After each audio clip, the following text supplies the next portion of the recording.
Hello, hello, hello, everybody. It's your girl, Kamisha Tyler, aka Sarah Thea I Am. And on this feed, we're going to talk about the Sennacherib crisis. Okay, and that's going to be in the book of Isaiah. It's going to come out of chapter 22.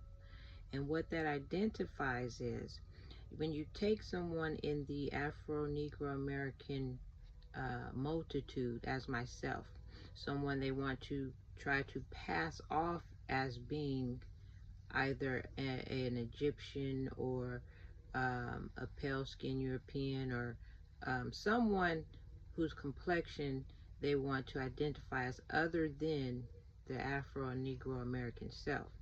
Okay, so this is the Sennacherib crisis. Now, what they're doing is taking someone who closely resembles what they call angelic or angel form, which is what I said, the leprous, their original standpoint or character is until they operate leprosy. Okay, it takes someone of a closely resembling angelic form, right, and they try to pull them into what they are. Now, what biblically then what we are identified as cherubim. Okay, we are identified as the cherubim guarding the gates, right, of our Afro-Negro American folks.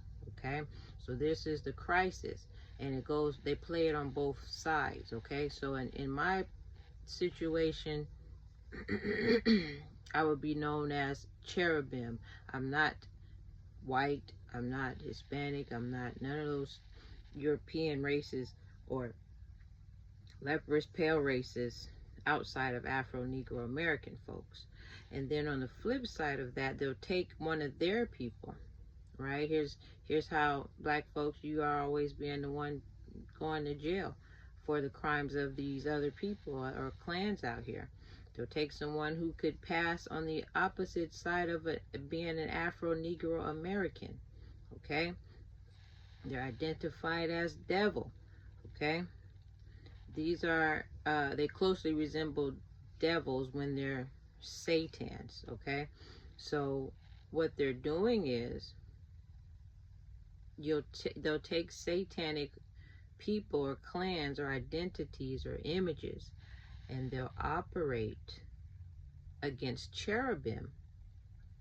Okay, here's how they'll either be violent toward us, try to get us to involve ourselves with their people, Satans or Hispanics or Caucasians, and then they don't mind getting violent toward us. Okay, so their character dwindles between satanic, kill, steal, and destroy, and the devil of just being evil, wicked, harmsome upon the Afro-Negro American Hebrew Israelite people. So the Sennacheribs are those who are in this crisis of that middle sector, for example, where if I'm trying to guard the gates, of the Afro-Negro American folks, they'll do the work of, the opposite side of me will do the work of satanic worship, but then pass it off as something of the Afro-Negro American people. So here's where we're talking about the Horite alien powers. Okay, so this is why you'll see a lot of them want to push on us to intermingle and intermix and intermarry and make children who can stand in that middle sector. These are really those who straddle the fence. Okay, when you have that mixed child, they're the ones who straddle the fence. But what the word said is, I would rather you be hot or cold.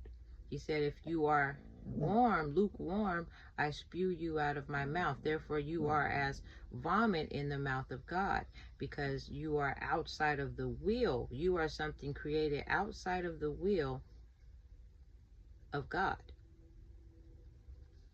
In that sense, Now we have these aren't your, let's not get it twisted. These aren't your Sennacherib crisis. Sennacherib crisis is those very closely resembling images or complexities in the fashion of a complexion, in the fashion of identity or skin tone, right? Where they can kind of, you can have Satan bring his people or act in characteristics of or as an Afro-Negro American folks.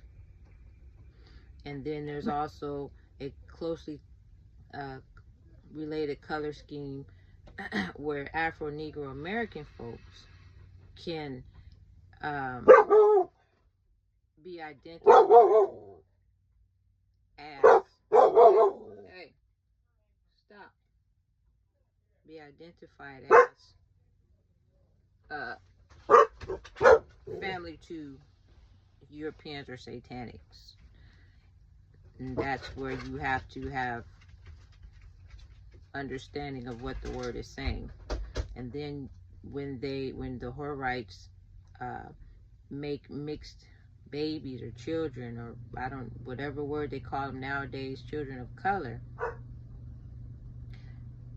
they want to try to utilize them as they are cherubim. These aren't cherubim. These are the lukewarms that God said, I will spew you out of my mouth. So on that note, if you want to read Isaiah chapter 20 through 22 verses 1 through 25, and it give you more clarity of what God is saying, then there may be a little bit more clarity for you. But on that note, I'll talk to y'all later.